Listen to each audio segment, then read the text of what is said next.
act of flying, and it's my personal belief that many more people have died as a result of planes and flying than the airlines care to let on. It just takes a cursory search through history to realise, for instance, that quite a few celebrities have died because of plane accidents. Elvis Presley died while trying to eat a jumbo.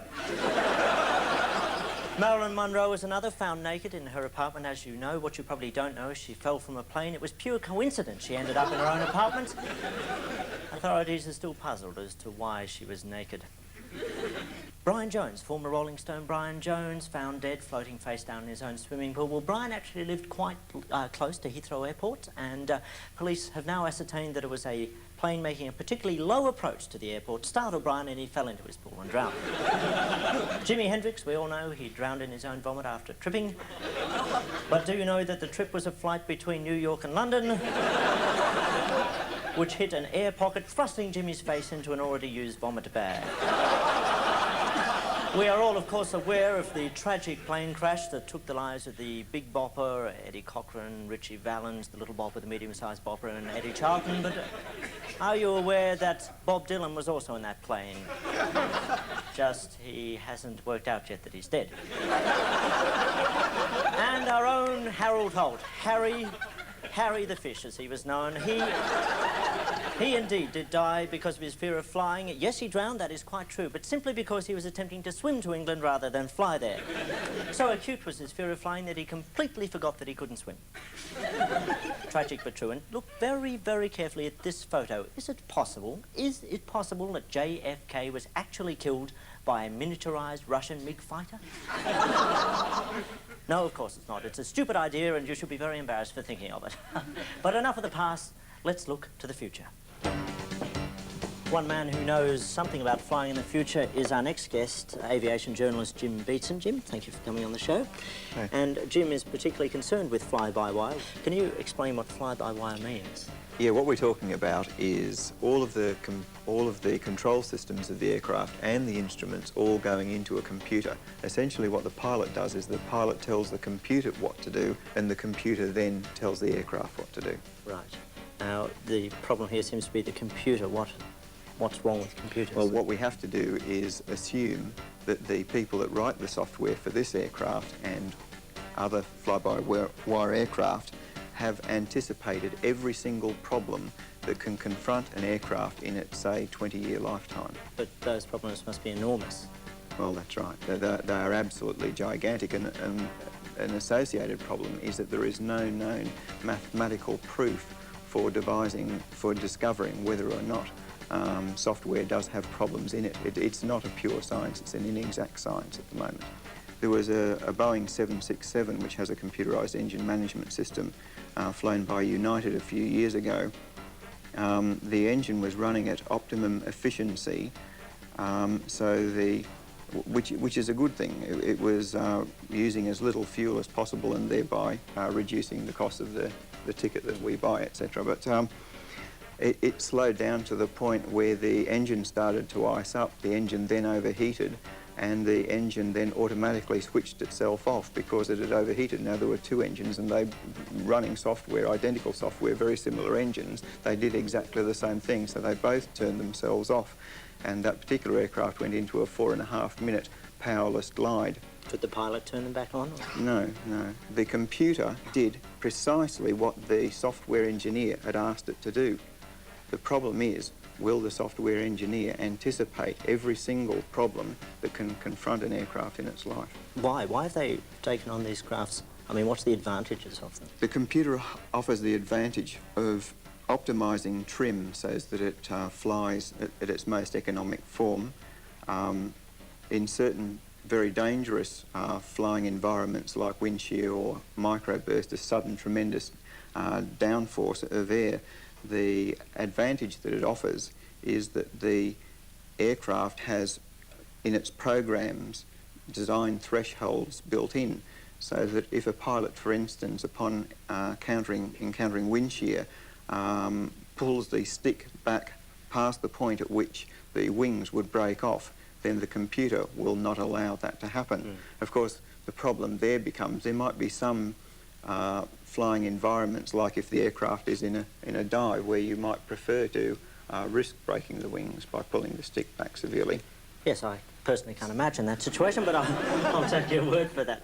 So the decision to use them is an economic one. I mean, it's more economic for airlines to use them. Yes, and it does offer real advantages. I mean, certainly many pilots believe that the advantages that it offers in adverse flying conditions are wonderful. Well, Jim Beatson, thank you very much. We'll go straight on now with our controversial and yet award-winning documentary, The Icarus Legacy, Part 3.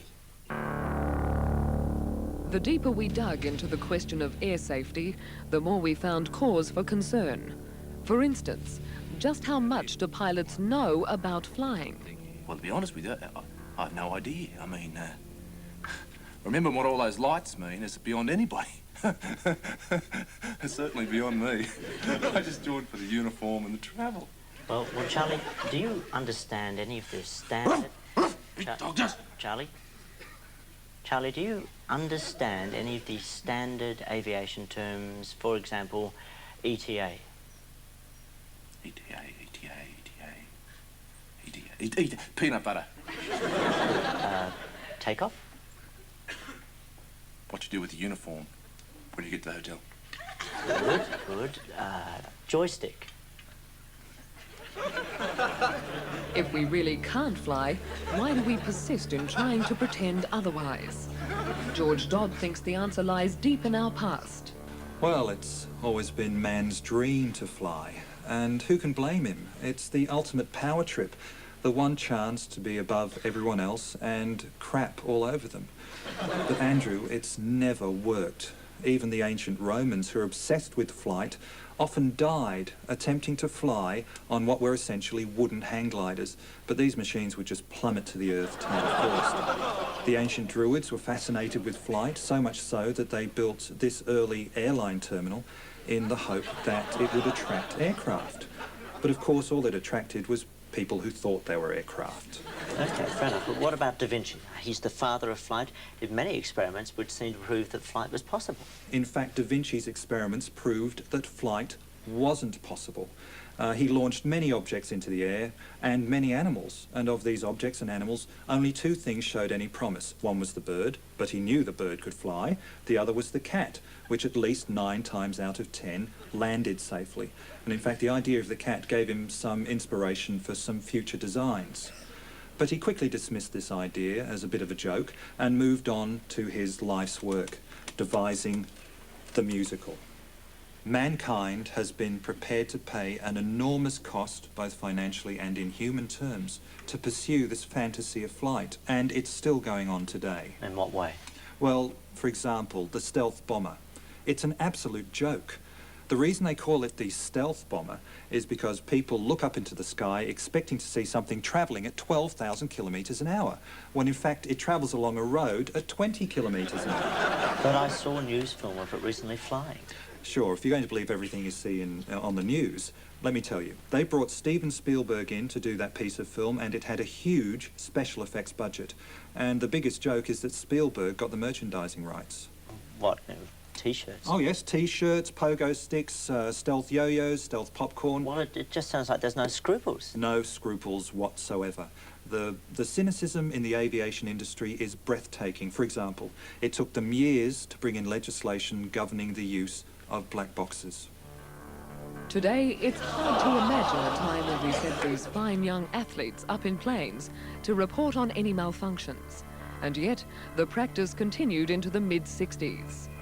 Chosen for their magnificent physical attributes and keen eyesight, each boxer would be rostered onto 50, sometimes 60 flights a month.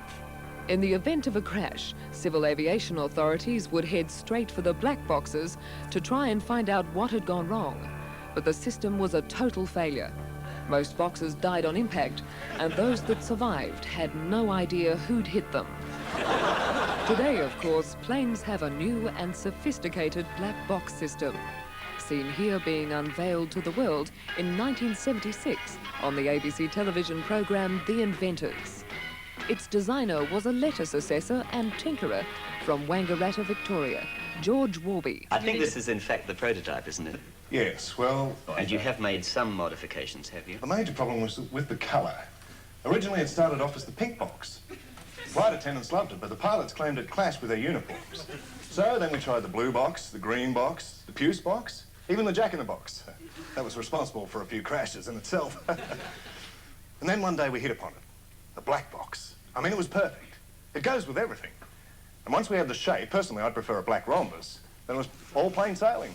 What you've got in front of you is the inner workings powered by a supply of 40,000 volts. How does it work? Well, it's hard to explain. All the business is in there. Is that it? And this is what happened with integrated circuits and miniaturization. Does that mean a big circuit board's being Well, instead of reduced having down? a heap of mechanical pieces that occupy about that space, you've got this. And this is hard to conceive. That's why computers have been reduced in size and everything else. What happened?